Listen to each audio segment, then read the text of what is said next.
Next up, we have Apoorv Garg from Wells Fargo, who is going to be talking about practical learning with an open source robotics platform. Please go ahead. Hello, I hope I am audible. So I'm going to talk about one of our product developed by an open source organization called JD Robot, and that is Robotics Academy. It's very loud and clear, and it's before moving on to the platform, I would like to introduce myself. So I'm currently working as a software developer at Wells Fargo.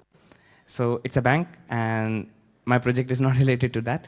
And I work as a technical steering committee member at JD Robot, and we have been participating in Google Summer of Code for the past 4 years. In 2022, I got into JD Robot as a participant, where I worked all around the front end of it, which we migrated from vanilla JavaScript to React. And then for the next 3 years, I have been here, and we have been working on very cool projects regarding robotics and end-to-end autonomous driving, which I'll be showing later. And I have learned machine learning from Amazon experts via a program launched in India, Amazon Machine Learning Summer School. So I got my learning from machine learning that time. And I have been part of one of the similar programs as Google Summer of Code, which built tech around government, called Code for Government Tech, which is again an open source program, which is for the tech built for the government, which is needs to be very scalable. So it was a very amazing program there in India. And then I have been XSD at Deloitte, Resilient AI, and TalkDog. So thank you for my introduction. So I'll move on to our key product, that is Robotics Academy. So we created Robotics Academy in mind to help researchers and students, PhD students, to learn about algorithms. So currently what happens when you are going to start with robotics, there are a lot of hurdles to just get started with. You have to install ROS, you have to have a simulator. Before jumping onto physical robots, you would really like to test it over a simulator. So one of the open source simulator is Gazebo, and so we have to set up a Gazebo. And believe me, ROS and Gazebo works very well with Ubuntu, but they have their images and their source code for Mac OS and Windows. But I think the installation takes a lot of time, because I have tried myself, and Ubuntu is the fastest way to do that. So with all these hurdles, as a student, we are trying to get started with with any of the robotics exercise. A lot of time would be get wasted in just the installation, which I think takes 70% of their time, and then 30% of the time that they would have spent on the research and trying to build some algorithms around the robot. So for that, we have this Robotics Academy platform, and we have a collection of exercises in that, along with some challenges to learn robotics in a practical way. And I'll just start this video. It was done by one of our contributor in last year GSOC, Mihir. So I'll be, I hope it's clear. There's no volume. So it's a follow line exercise. And you can see we have a gazebo there. This is the gazebo, which is showing that the car is going and following this red line. And on that, we have our own visualizations that we have created. And this is our Python editor. So what you just need to do is you just need to install a Docker image and just write one command, and that's all. You will get this platform ready. You just need to know how to write Python code there. And we provide two libraries, which are called HAL and GUI, that are written top over ROS. And internally, we are using ROS inside of it, and all the things are connected. We have different, you can see in the green, and the top of the bar, there's our robotics backend. And then we have the world, which we have different worlds for one exercise. So you can come up with different algorithms and test your code if it's working on just one world or multiple worlds. And then you have the application name. We have several exercises, around 26. And you can see the console also. So if you want to do some terminal and check the status of Gazebo or ROS, you can also do that. And the whole UI is responsive. So we have set a reactive layout with the help of that. If you want to minimize the code editor, you just want to focus on the visualization part, you can do that. And we have several exercises like this on different topics. So this is a GitHub link, so please check that. And okay. Oh. Yes. So what do we offer as in this open source platform is, first is simulation-based learning, which I showed you through Gazebo. Currently, we are using Gazebo, and we recently migrated into Harmonic, and there are multiple versions of Gazebo, and you really need to match it with the ROS version. So there are always some recommendation by ROS and Gazebo to stay ahead and to have that stability in your system. So we always try to do that, and we provide programming in Python. So it's robotics, I think Python goes in hand to hand. The web-based interface that we have built, which was earlier built on vanilla JavaScript and HTML, has now been transformed into React-based and Django templates. That was done by us in the organization in 2022. And we have visualization widgets. We offer different visualization widgets for different exercises. As you were seeing when there was a follow line exercise, so the car was showing the front of the car, and that was like because, it was showing the bird eye view. That's what we call.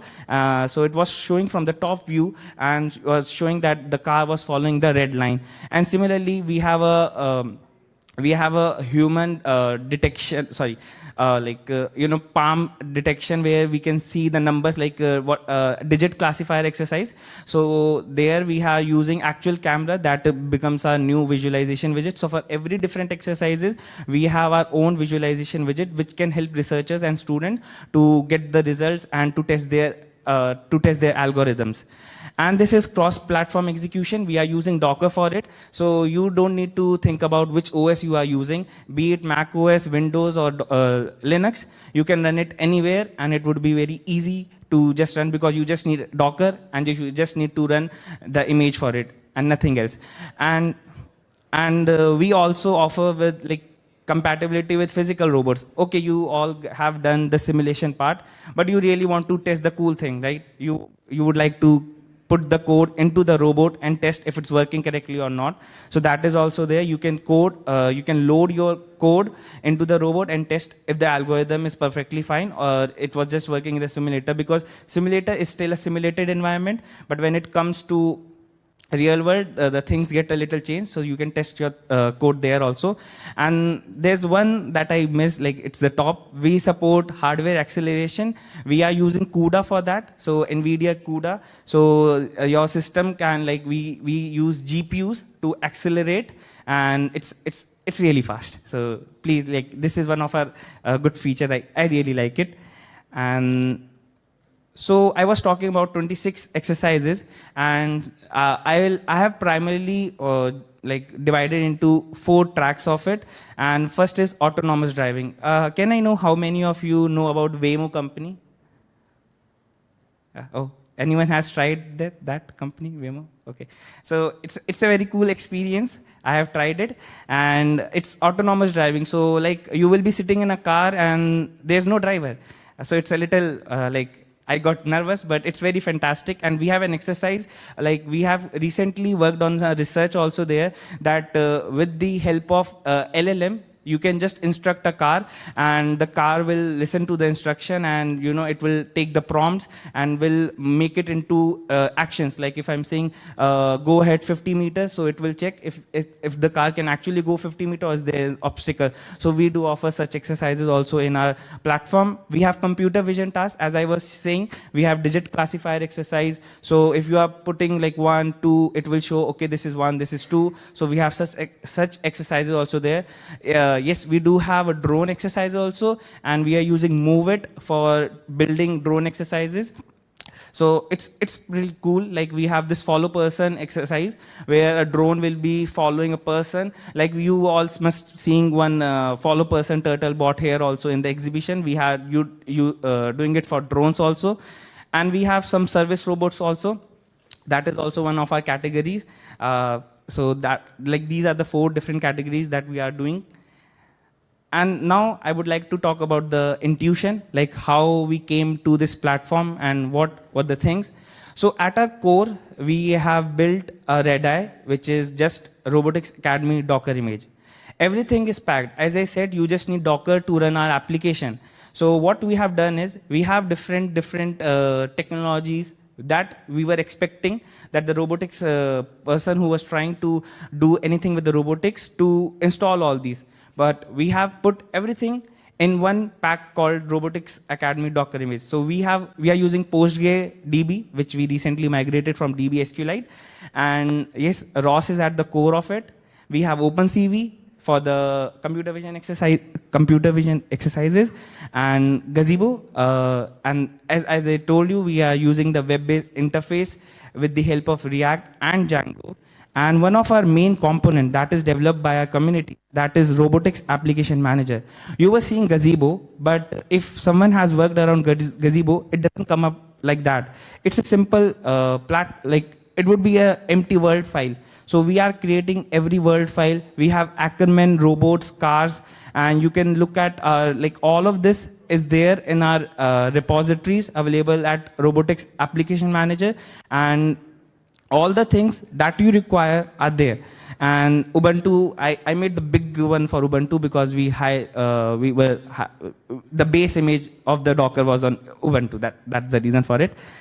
So like this was the part one, and the Robotics Application Manager is at the very core of this project, because we are using multiple different services like Gazebo, ROS, and the visualization, but they are connected by one core manager, that is Robotics Application Manager. So we are using WebSockets, which communicate via our manager, and we have this structure. Whenever you are passing the code from the Python ACE editor, it goes to the manager, it loads it in the backend, and you just see the results in the visualization, again with the help of WebSockets and the Gazebo also, which we have built using VNC, no VNC. So it's running inside the Docker, and then it displays with the help of VNC. So that's a little tech about how we have built it.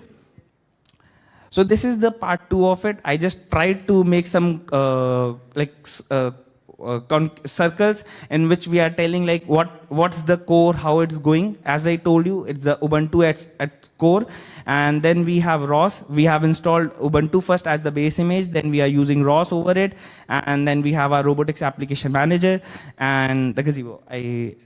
And then moving to what are the other products that we have developed as an organization. We have Unibotics, which is an online website of it. You don't need to install anything now. You just go to the web browser and you can work with the robotics exercises. And we have BT Studio, Visual Circuits, and in the education, we have this offline mode, which we call Robotics Academy. And we have AI-driven robotics, the end-to-end autonomous driving with text-based instruction. That's the latest one that I worked on. We have behavior metrics, detection metrics tool as well. So this is our YouTube page. You can look at the different exercises that we build and what we do as an organization there. So please go check out our YouTube page. The links would be there. I have put some time for questions and answer. Thank you.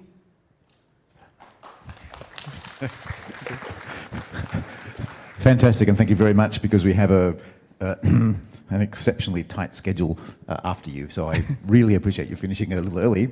So Marco, whenever you're ready. Paging Marco, whenever you're ready. Okay, while Marco is setting up, any questions on the learning environment for robotics? Here's one at the front. Oh, Ed. Do you have Gazebo as a UI to show or something? Sorry? Gazebo UI to show something there? Yes, I can show you.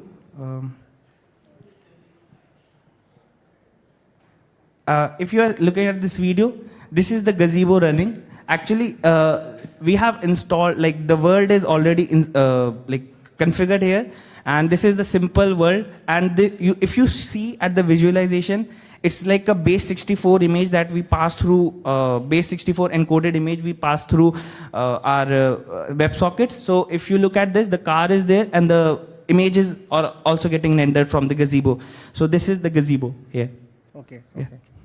I thought it was like you have created the one video hall of having all the code and video and etc. things.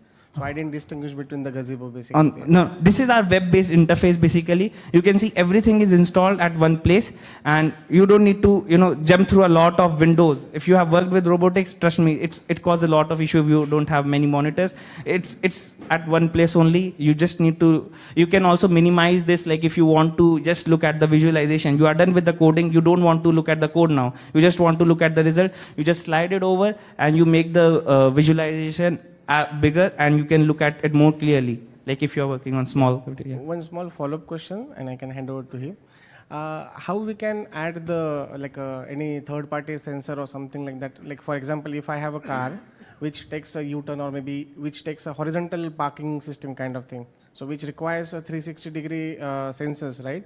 How can LiDAR it is- sensor, you mean, like something? Yeah, I guess LiDAR. I don't know about that much, but I think that.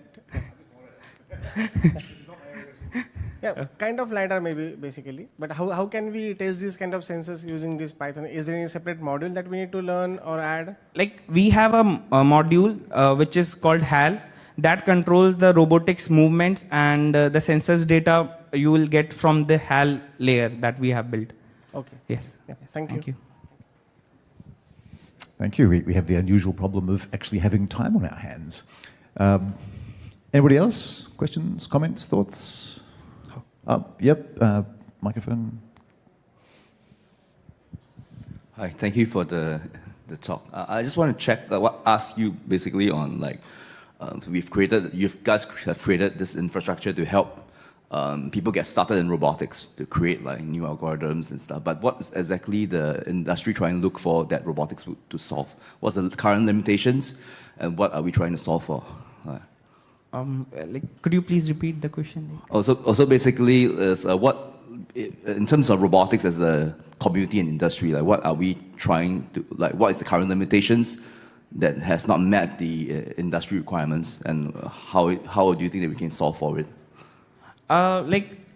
Like when we work with any robotics, like maybe there is one algorithm written already. Like we all know a follow line exercise. I think it's a very basic one. You already know an algorithm for it. Maybe it's something you can work differently, maybe with a different approach. So that's what we try to aim. And we also have some PhD students. So they extensively use this product to learn robotics. So for them, it would be like the same algorithm that they might have learned in the classroom, and they want to test it out. So that is there. And for the industrial purposes, we do have different tools, and you can see like, no problem, no problem. We have like behavior metric tools. I think that is something you can check out. That is more towards new new standardization of robotics. So you can look at that there. Yeah. I hope I am able to answer your question. Yeah, thanks. Okay, thank you. We could probably even squeeze in one more while Marco sets up, if there's anything else anyone wishes to raise at this moment. Going once, going twice. So, okay. Thank you very much, Apoorv. Thank you. Thank you.